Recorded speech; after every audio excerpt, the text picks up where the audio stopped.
Bien, merci donc d'être resté parmi nous pour cette rencontre. Alors, on va mettre évidemment à très forte contribution Anselm Kiefer, puisque normalement il a un interlocuteur bon, qui n'est pas moi-même, et moi je ne vais être là que pour jouer le rôle de Candide et poser des questions.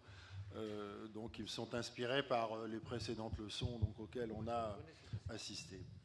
Alors, il m'a semblé aujourd'hui que la leçon qu'Anselm Kiefer nous a donnée était particulièrement remarquable par son contenu, il est vrai, mais aussi par sa thématique, c'est-à-dire celle du passage, celle des passages. Et ce qui, d'ailleurs, m'a beaucoup frappé, c'est qu'au fond, cette œuvre qui est la tienne est une œuvre réellement solide, solid state, on pourrait dire. C'est quelque chose de, bon, qui tient hein, d'une certaine façon à travers des matériaux souvent pauvres d'ailleurs et fragiles, mais qui sont Mais solidifiés. Paul, tu devrais écouter les collectionneurs, hein. Oui, parce qu'ils disent que ça se défait, mais Dieu merci, c'est très bien. Mais bon, ça tient au sens où, bon, il y a une monumentalité, il y a des matériaux, il y a des images, Non, il y a des pour moi, possibilités d'enracinement. c'est le passage qui est le plus intéressant, pas les faits figés. Par exemple, pour le moment, je travaille avec l'électrolyse. Alors, je mets des tableaux dans un bain d'électrolyse et ils changent. Et ce qui est intéressant, ils changent encore 2 mois après. Alors, chaque fois quand je reviens dans mon atelier, ça a changé un peu. Alors, ça je trouve fantastique. Bien, donc malgré ce côté, alors solid state, état solide qui n'est pas un état solide, donc est un Non, non, les état. musées, ils sont capables de le solidifier. Alors, il y a beaucoup de restaurateurs qui s'occupent de mes tableaux, qui font que ça fige, enfin. Oui, ce qui est peut-être dommage, c'est qu'il y a un contenu souvent de pulvérulence, c'est-à-dire d'autodestruction programmée, hein, d'une certaine façon, qui est arrêté net. C'est un petit Ah peu non, non, dommage. c'est pas autodestruction, c'est de passage. Oui, très bien, justement. Alors, ce terme de passage, évidemment, est intéressant dans la mesure où il est presque le synonyme, on pourrait dire, de la métamorphose, c'est-à-dire une forme qui passe dans une autre et qui, passant dans une autre, emporte quelque chose du sens du monde euh, qui se modifie, hein, comme tu parlais, par exemple, du passage de l'Ancien au Nouveau Testament. Et de la même manière, en réfléchissant tout en t'écoutant, je pensais au fond à tous ces passages dont il est question de manière sous-jacente dans cette leçon, et le passage en particulier de l'art au réel, bien évidemment, du tangible à l'intangible, du probable à l'improbable, du mythe à la science, enfin bon, tout ce qui a marqué d'une certaine façon le territoire de l'humain. Voilà, donc j'ai été frappé dans cette leçon par certaines affirmations, et je voudrais, plutôt que parler d'une manière complexe, euh, tenir un petit peu le rôle de l'idiot du village, donc de Bourronne, alors on va dire, hein, du village, et poser quelques questions toutes bêtes qui peut-être vous ont frappé. Par exemple, celle-ci pour commencer, parce que c'est quand même un des pivots de cette leçon, c'est la question de la régression. C'est-à-dire l'art peut régresser alors que l'évolution ne peut pas régresser. Est-ce que c'est si sûr d'ailleurs que l'évolution ne peut pas régresser? J'en sais rien. Alors c'est une grande mythologie du XXe siècle que tout se développe toujours vers un but, vers la fin de l'histoire. Alors, l'eschatologie chez les catholiques, chez les chrétiens, et le fin de l'histoire chez les marxistes. Et je crois qu'on peut voir maintenant, ou moi je vois depuis longtemps, qu'il n'y a pas une ligne directe qui monte vers le paradis. Je crois plutôt que tout se déroule en cercle, en, en spirale. Oui, Euh, mais c'est ce que disait Marx aussi, hein. La théorie du non, non, matérialisme dialectique, hein, ça monte comme une spirale.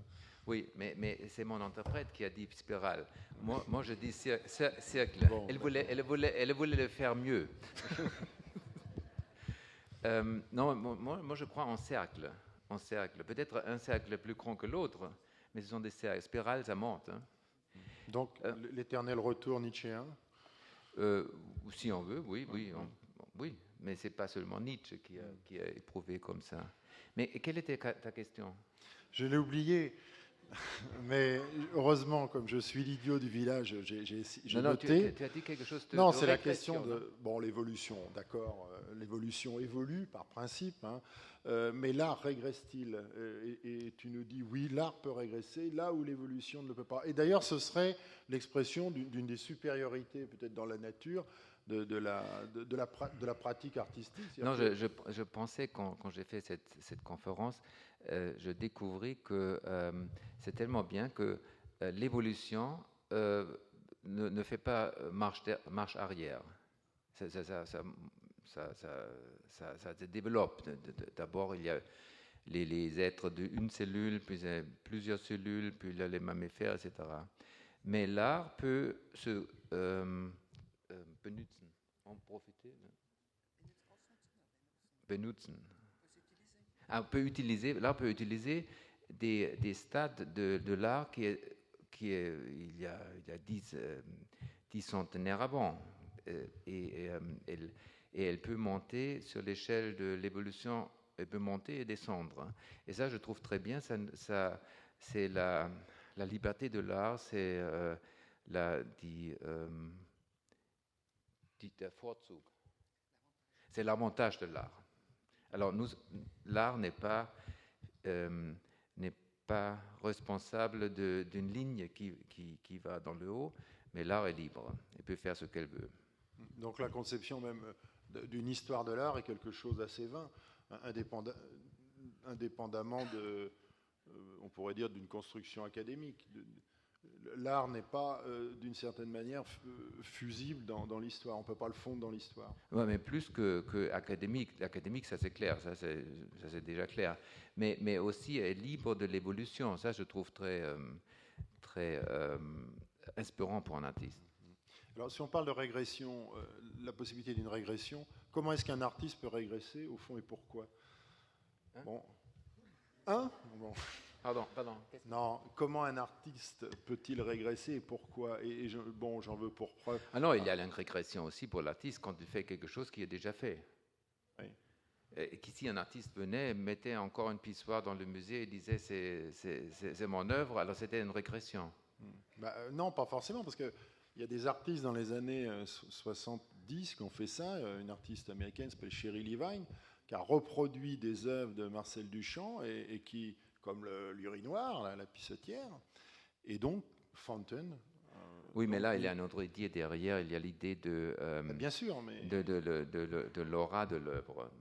Ça, c'est une idée à part, qui n'est pas faux, mais que c'est une idée à part. Oui, mais est-ce que ça ne veut pas dire que quand on confronte l'œuvre d'art à son contexte, c'est-à-dire à une époque, puisqu'elle advient toujours dans une époque, l'idée même de régression est impossible?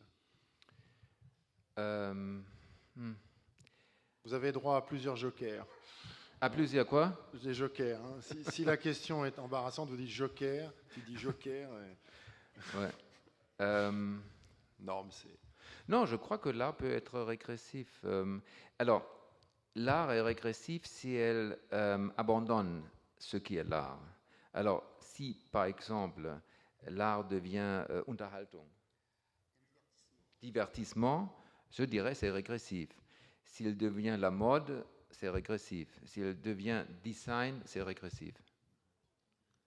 Oui, très bien. C'est une position, effectivement, peut-être relativement en contradiction avec les formes d'art les plus contemporaines qui très volontiers tendent à agglomérer comme ça, à capter, à vampiriser même tous les domaines de la création non artistique, on va dire, mais pas forcément pour en faire des œuvres supérieures, pour jouer avec. Vampiriser. Oui, vampiriser, c'est bon, hein, parce que il y a des artistes qui utilisent des domaines qui ne sont pas là, comme le design, comme la mode, mais qui le vampirisent, comme tu dis, qui le utilisent, qui le transforment, qui le métaphore. Ça, c'est possible.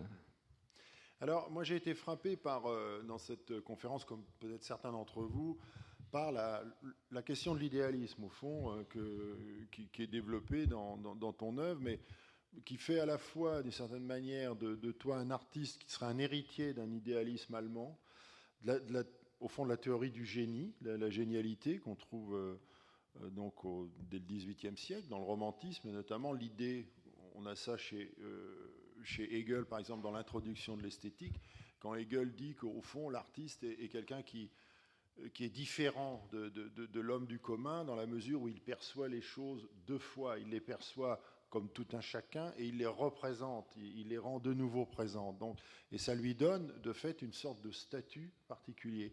Et j'ai eu ce sentiment, en t'écoutant, dans la manière dont tu parlais de la figure de l'artiste.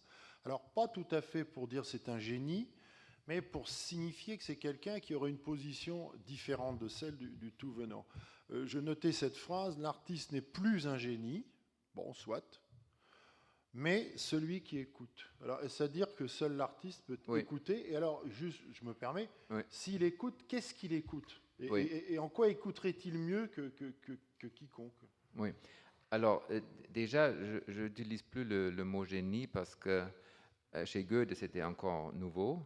Mais après, dans le 19e siècle, c'était plutôt utilisé par les bourgeois qui avaient besoin des génies. Les artistes représentaient les génies. Alors, le commencement de l'industrialisation, du changement complètement de la terre, de faire quelque chose. Alors, le génie, pour les bourgeois du 19e, c'était les héros qui transformaient la terre. Et ça j'utilise plus pour cette raison. Je hésite d'utiliser le mot génie. Maintenant, alors, ta question. Mais justement, quelqu'un qui écoute. Ah oui. Donc, alors moi, je me sens lié à beaucoup de choses. Je me sens lié à des artistes qui étaient avant, à des poètes qui étaient avant ou qui sont maintenant. Je me sens plutôt comme une Durchlauferhitzer. Non, pas un chauffe-eau. Mais c'est un chauffe-eau à filament. Oui, un chauffe-eau à filament. Non, je me sens comme... pour chauffer l'eau, il y a une conduite... Résistance. Non. Il y a une conduite de l'eau à travers la résistance.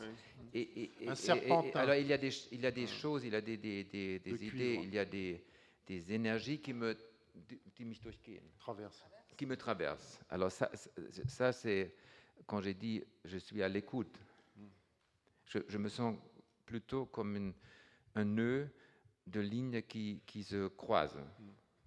C'est assez frappant dans le travail d'Anselm Kiefer, que sans doute beaucoup d'entre vous connaissent bien.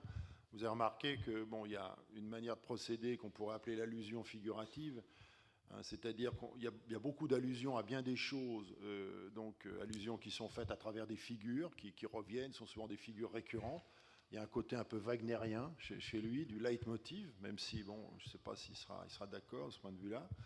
Donc il y a cet aspect, et il y a aussi la convocation toujours de figures, de la culture. Bon, tu as parlé de Fernando Pessoa, le poète portugais hétéronome, hein, puisqu'il a écrit plusieurs textes sous des noms différents. Mais il y a aussi Paul Celan, tu as déjà parlé, Rimbaud, Ingeborg Bachmann, Jean Genet, bien sûr, des gens très présents. Donc il y a l'idée d'une communauté artistique très une correspondance. Oui, d'une correspondance dont tu serais, alors, après le serpentin de cuivre des chauffe-eau, je vais parler de la courroie de transmission, hein, on va filer la métaphore mécanique, dont tu serais comme une courroie de transmission. Et cette donnée m'a toujours intéressé parce que on a très fortement l'impression dans le travail d'Anselm Kiefer que c'est un travail qui abolit l'historicité, l'histoire, dans la mesure où il ne veut pas forcément être d'aujourd'hui, mais il veut convoquer des paroles d'hier qui viennent parfois de très loin, de la Kabbale, Isaac Luria, Robert Flood, par exemple, pour le monde de la mystique, puis Celan, Ingeborg Bachmann, Jean Genet. Oui. Donc, j'ai envie de dire, il y a presque une peuplade, il y a une peuplade kieférienne comme ça, qui abolit l'histoire. Oui, surtout, je ne suis pas contemporain, je ne suis pas contemporain. Alors, je ne veux pas être contemporain. Pourquoi? Alors, peut-être simplement... Parce que la contemporanéité, c'est seulement une petite couche. Hein. Et moi, je consiste de milliers de couches. Alors, et je crois, plus que je vais dans la postérité, plus je vais dans la postérité, j'avance dans le futur. Alors c'est un mouvement qui va comme ça. Alors plus que je vais vers là, en même temps je vais vers là. Alors pour cette raison, je ne suis pas contemporain. Donc c'est une position qui peut être de nature dérangeante. Hein. Vous savez à quel point certains artistes, en particulier les tenants d'un ce qu'on pourrait appeler un néomodernisme, c'est-à-dire toujours d'une pulsion à la table rase, au fait d'aller en avant, même les futuristes déjà en leur temps, en disant nous sommes sur le promontoire des siècles, hein, c'est-à-dire on est les premiers, et puis tout ce qu'il y a derrière, c'est du vide, ça s'effondre, ça tombe. Hein, comme les anges rebelles. Bon, cette position... Mais il n'y a presque pas de tableaux qui sont bien des futuristes. Ah oui, non, mais... il y a quelques-uns dans le musée d'art modèle de Paris où il y a des tableaux des futuristes ici beaucoup à Paris. À Rome, au musée d'art oui, modèle. Mais ici à Paris, il n'y a pas, non? À Beaubourg, quelques-uns. Mais pas montrés, non? Si. Oui, il y avait une exposition. Mais si on voit les tableaux de Balla, Severini et tout ça, c'est pas vraiment bien. Hein, c'est dommage pour les musées qui les ont achetés à prix d'or. Mais bon, tant pis pour eux. Non, c'était une bonne théorie. Hein. C'est bien écraser les musées, c'est bon de temps en temps. Mais les résultats, ce qu'on peut voir, c'était pas... Non. Bon, ne pas être contemporain, dans ce cas-là, c'est plus qu'une option, c'est une morale. Je crois que c'est une éthique. S'agissant d'Anselm Kiefer, c'est l'éthique qui consiste à dire on ne peut pas produire un art qui soit uniquement de la surface, qui soit un pur reflet du temps, du présent, mais au contraire, toute l'activité artistique qui nous a précédés réclame d'être d'une certaine manière indexée dans l'œuvre d'art contemporain. Non, il voulait être moderne. Ouais. Contemporain, ça existe depuis quelque temps. Non, il voulait être moderne, mais moderne, c'est une autre chose que contemporain. Pourtant, la racine est la même. Hein, en français modo, ce qui appartient au présent en latin. Ah oui. Contemporaneus, modo. Chez les latins, c'était la même chose, mais enfin, c'était il y a longtemps. Ouais. Est-ce que les latins étaient modernes? C'était une autre affaire. Bon, voilà. Alors, ça va jusque-là? Très bien. Oui. Bon. L'idiot du village se demande au fond qu'est-ce que ça veut dire, sincèrement, sérieusement. Quand on dit de l'artiste, il est perdu, mais sans l'être vraiment. Alors, est-ce qu'il l'est ou est-ce qu'il ne l'est pas? Ou est-ce qu'il est entre les deux? Hein, je me réfère encore à une phrase qui a été prononcée aujourd'hui, avec un arrière-plan quand même très récurrent, que celui de la mélancolie. La mélancolie, c'est quand même une sorte de difficulté à vivre. Hein, vous savez sans doute que les premières réflexions sur la mélancolie ont été mises dans l'Antiquité. Bon, les mélancoliques existent sans doute depuis toujours, mais il y a un très célèbre texte longtemps attribué à Aristote qui s'appelle le problème 30, le 30e problème, bon, qui n'est pas d'Aristote d'ailleurs. On dit pseudo-Aristote maintenant, et dont le sous-titre est l'homme de génie et la mélancolie. Donc c'est très beau. Et alors, j'y viens. Je te redonne la parole, mais je voudrais juste dire un mot sur le fait que le mélancolique, personne qui souffrirait de cette affection de la bile noire, hein, la mélancholia, donc cet individu-là, au fond, voit le monde différemment. Il est dans une sorte de position d'attente. Il est celui qui ne peut pas créer, mais qui, pourtant, ne créant pas, donc n'est pas totalement perdu, puisqu'il verrait mieux le monde que les autres. Bon, il serait, en quelque sorte, pris dans le cycle d'une génialité, l'homme de génie et la mélancolie. Alors, est-ce que c'est ça, être perdu, mais sans l'être vraiment? C'est-à-dire...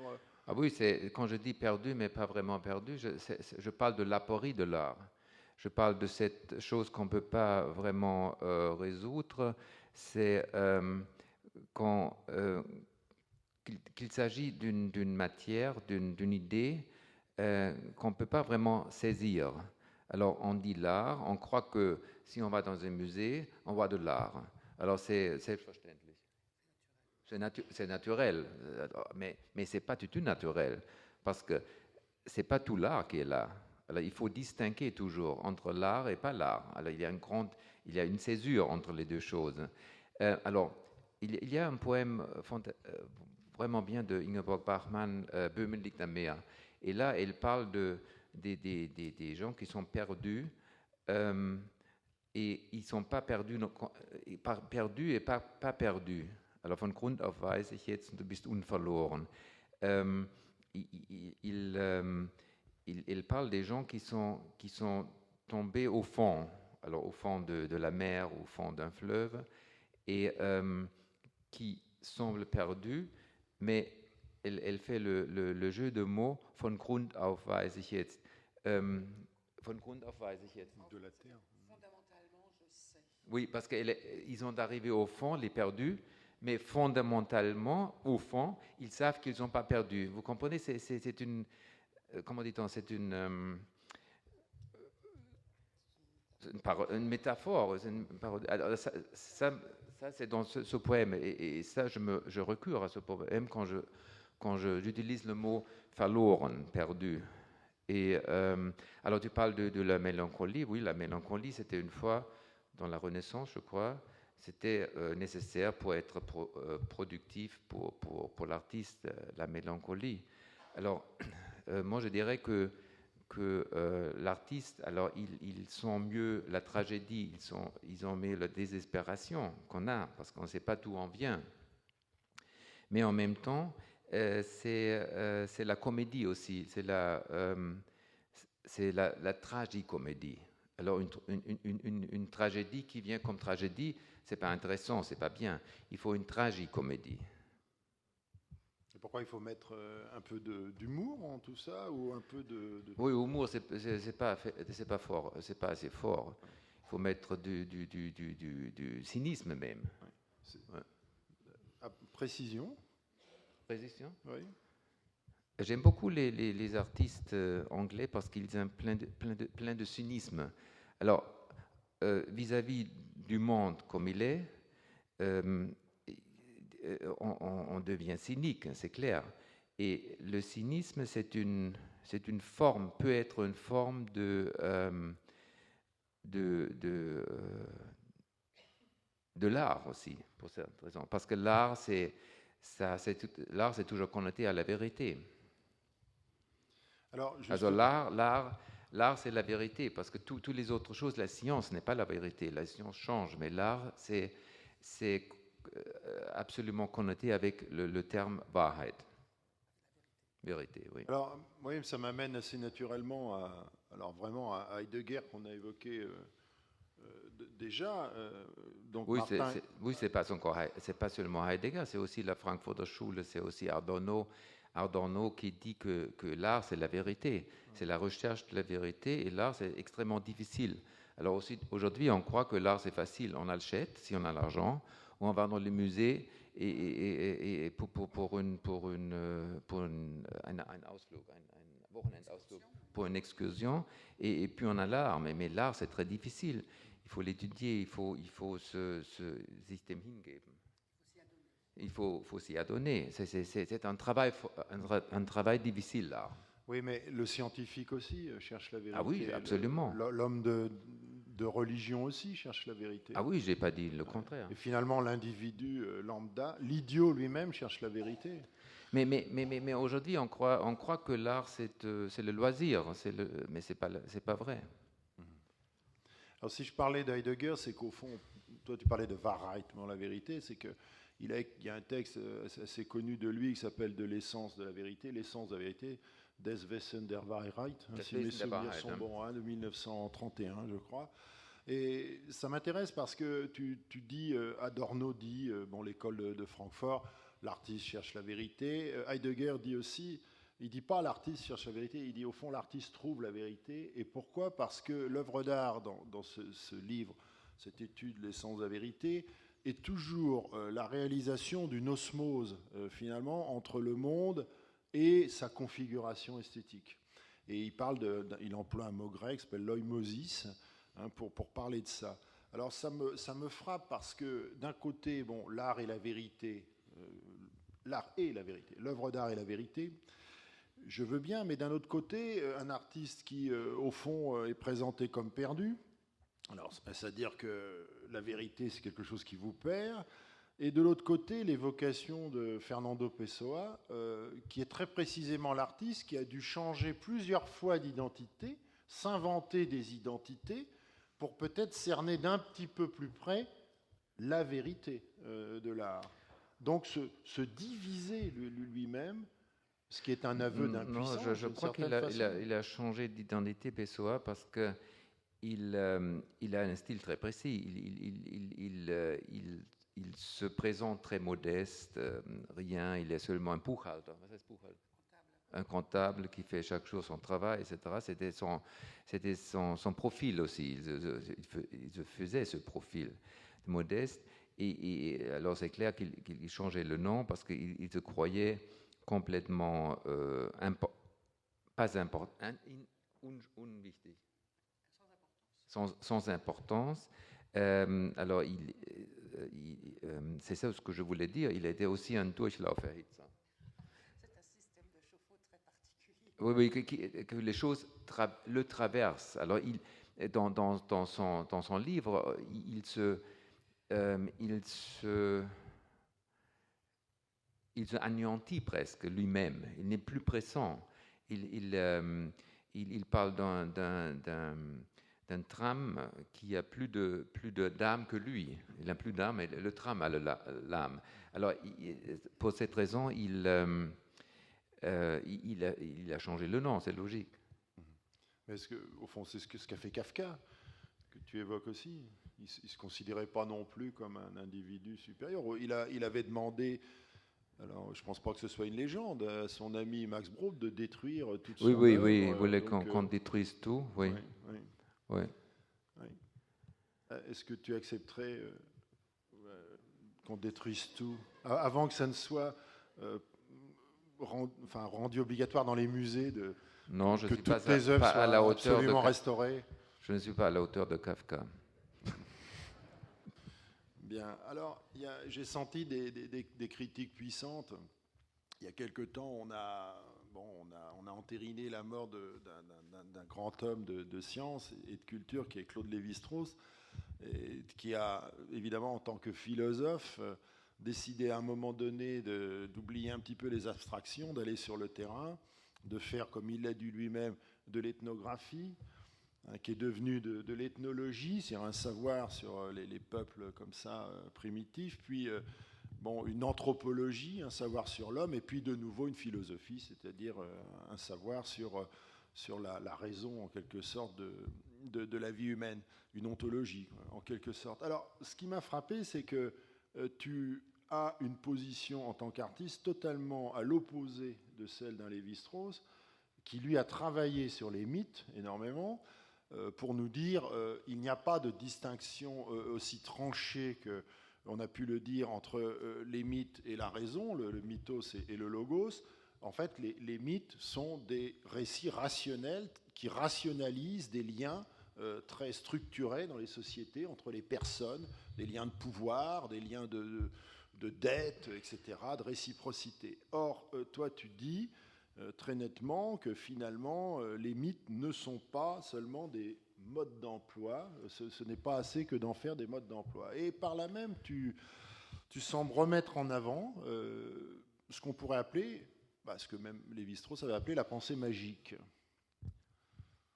Alors, il y a deux choses. Alors, quand je dis le mythe ne doit pas être le mot d'emploi, alors je pense surtout au Troisième Reich, où les nazis, ils ont utilisé les mythes, surtout les mythes du Nord, pour leurs crimes, pour leurs actions militaires. Alors, par exemple, quand il y avait Stalingrad, alors Göring a fait un discours, il a dit il y a maintenant une bataille là-bas, une lutte, comme il était chez les Nibelungen, et ils étaient tous enfermés dans une salle, et ils buvaient leur propre sang parce qu'ils avaient soif, etc. Alors, il a utilisé ce mythe pour la politique. Et ça, je dis toujours, le mythe n'est pas un mot d'emploi pour la politique ou pour quelque chose d'autre. Mais ce que Lévi-Strauss veut dire, c'est une autre chose. Il dit qu'ils vivent dans le mythe. Alors, on ne peut pas se séparer des mythes. des mythes, parce que les mythes, c'est nous. Alors, les mythes, c'est la possibilité de voir une connexion entre les choses. Alors, parce que les sciences ne donnent pas une connexion à une science. Il y a la science des mathématiques, de chimie, la science de la physique, et tout ça, c'est séparé. Les mythes, ils créent une connexion entre les choses, ils expliquent le monde. Il explique le monde que la science ne peut pas faire. Il explique d'un langage qu'il faut toujours de nouveau découvrir. Alors, c'est pas une chose qu'on peut avoir en noir sur blanc, mais si on essaie dans chaque temps de reconnaître les mythes, ça sert à expliquer le monde. C'est un schritt, c'est une étape vers la vérité, si on veut.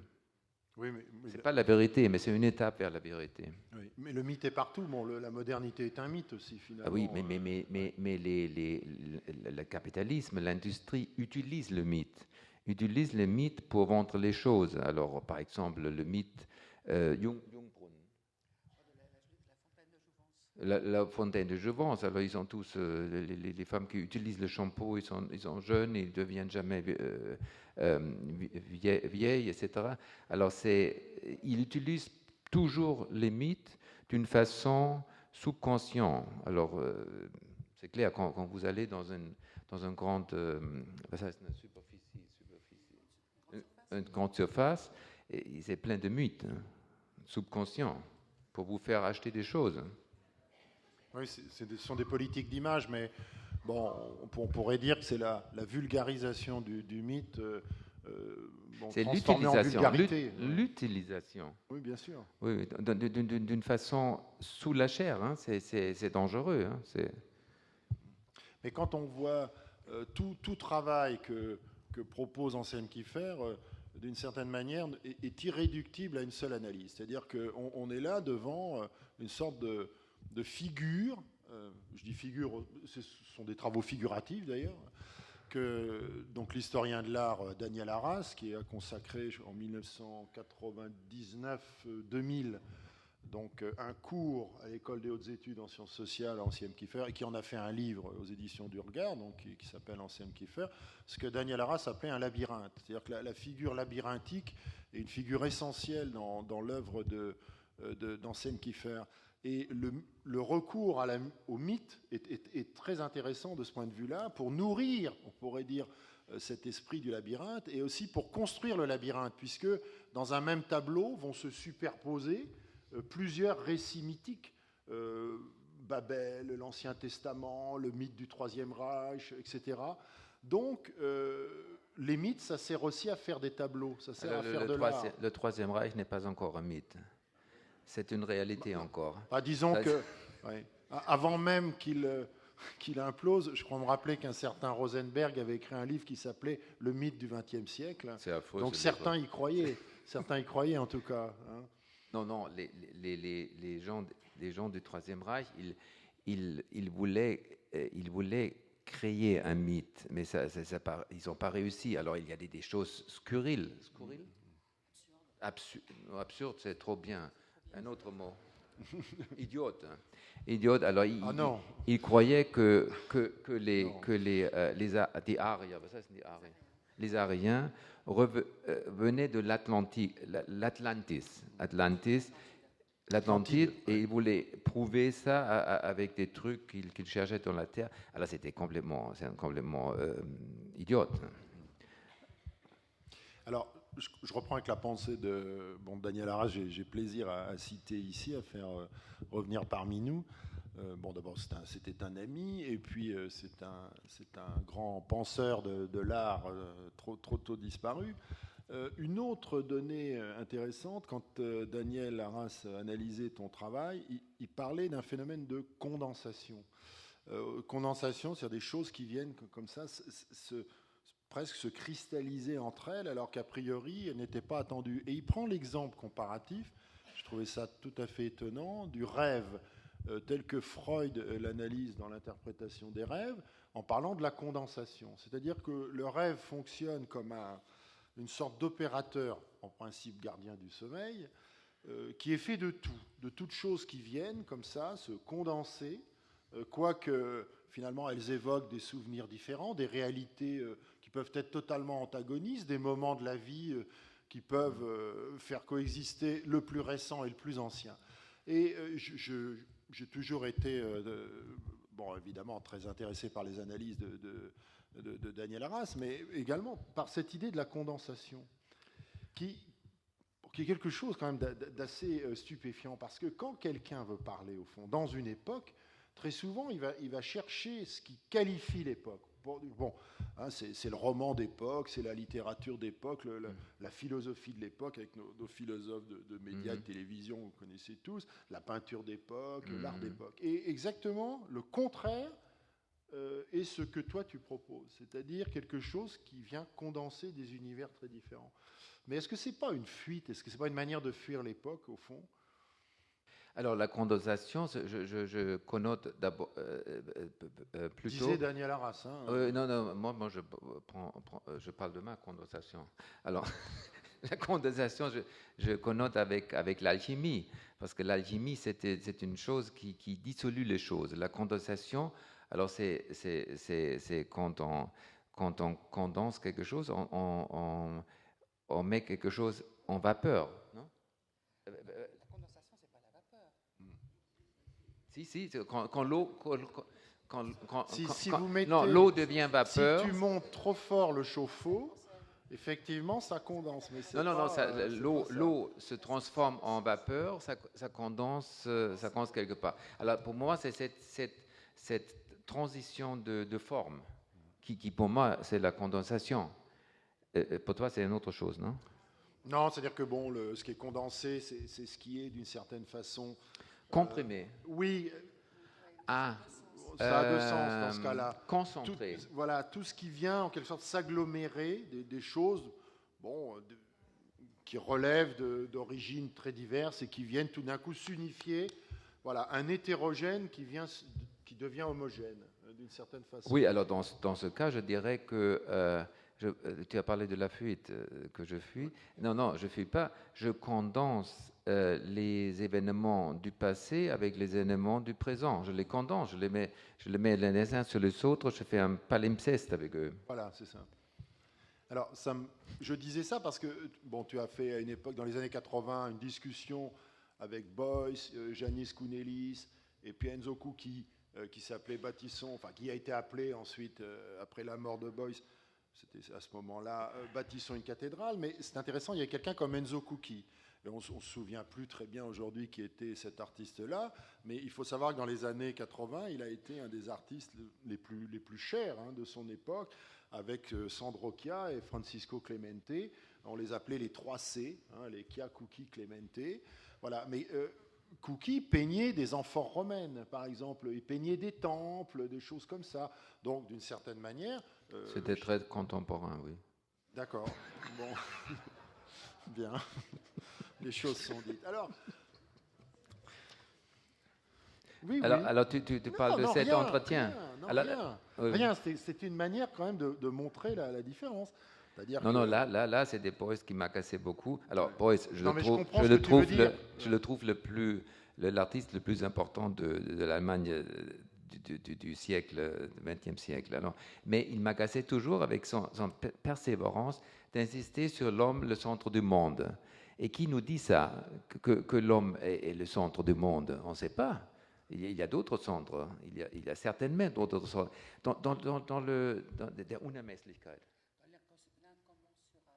Dans l'incommensurable cosmos, il y a tant d'espace, il y a tant de possibilités. Ça doit exister encore une autre sorte de vie que nous ne pouvons pas percevoir, même pas avec nos instruments les plus sophistiqués. Alors, moi, je ne peux pas dire l'homme est le centre du monde. C'est impossible pour moi. Alors, mais Boyce était autoritaire. Alors j'ai osé 1 ou 2 fois pendant l'entretien de widersprechen, de contredire ça. Et puis, je l'ai laissé parler parce qu'il était déjà très malade et Et on savait qu'il va mourir bientôt. Mais on retrouve des accents presque de Michel Foucault, hein, les mots et les choses. Hein, d'ailleurs, c'est la première fois. C'est bien. C'est ça ce qui est bien d'être idiot, c'est que finalement on se dit tiens, je viens de comprendre. On met du temps.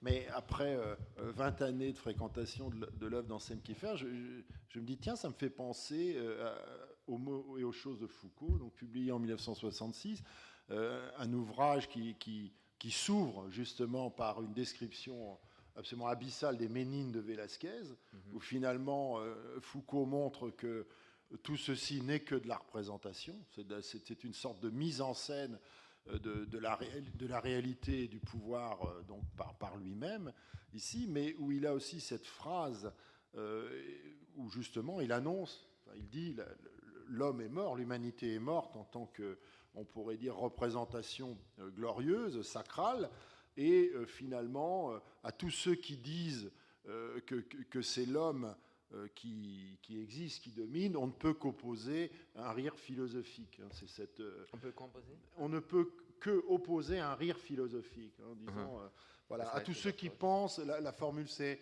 un rire. Voilà. Bon. Ah, oui, c'est-à-dire que c'est la fin de la position cartésienne de l'homme maître et possesseur de toutes choses. C'est-à-dire que c'est fini. Et au fond, ce que dit Foucault, c'est que l'homme, ce n'est jamais qu'une idée de l'homme. Donc l'humanité elle-même est un mythe, d'une certaine manière. Et je trouve des échos ici. Alors, ça me fait m'amener à la dernière partie de cet entretien. Ce qui m'a toujours frappé, c'est la question de l'héroïsme dans ton travail.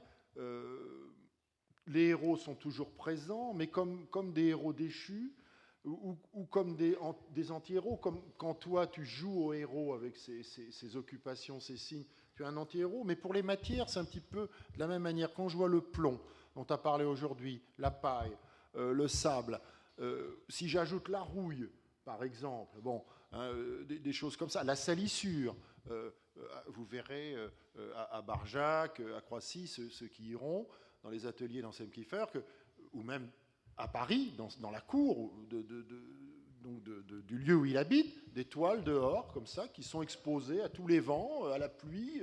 Donc tout ceci s'abîme. Bon, et je me disais, finalement, je me demandais pourquoi tu n'aimes pas les matériaux héroïques. Pourquoi tu n'aimes pas le marbre? Pourquoi tu n'aimes pas l'acier Corten? Pourquoi tu n'aimes pas...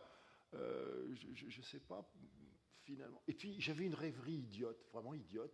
Je me disais, imaginons que Albert Speer ait conçu pour les nazis un grand Berlin en paille, par exemple. Vous voyez? Ça aurait été beaucoup mieux. les hommes de paille, les hommes de paille. Strohmann. Mais il y a aussi une expression allemande qui dit « Du hast Stroh in der Kopf », pour dire « tu es idiot ». Tu as de la paille dans la tête. Hein. C'est comme ça. Bon, j'ai aussi de la paille dans la tête. Hein. Non, ça aurait été plus artistique, hein, la paille chez Albert Speer. Oui, ça aurait été bien. Mais finalement, c'était du sable, tout ça. Comme on dit, construire sur du sable, tout ça, c'est... Le marbre est devenu le sable, le mythe a retrouvé l'histoire et l'histoire a tout détruit. Le marbre ne m'intéresse pas. Ne m'intéressait peut-être jamais. On ne sait jamais, mais non. Parce qu'il est le synonyme pour la persévérance. Hein? Il peut se casser, dit madame. Non, moi je le mettrais dans une machine. Vous voyez, des machines qui tournent, des grands cylindres qui ont des boules de fer là-dedans. Et là, on peut mettre des rochers. Et les rochers sont moulus, concassés, mais moulus, fins, comme... Et ça, je mettrais les trucs. Ça serait bien. Vous me donnez une idée de mettre des Aphrodites ou tout ce qu'il y a en marbre dans une casserole comme ça, les tourner. Et puis, on a un fin pigment qu'on peut peindre avec. Bien. Merci. Merci.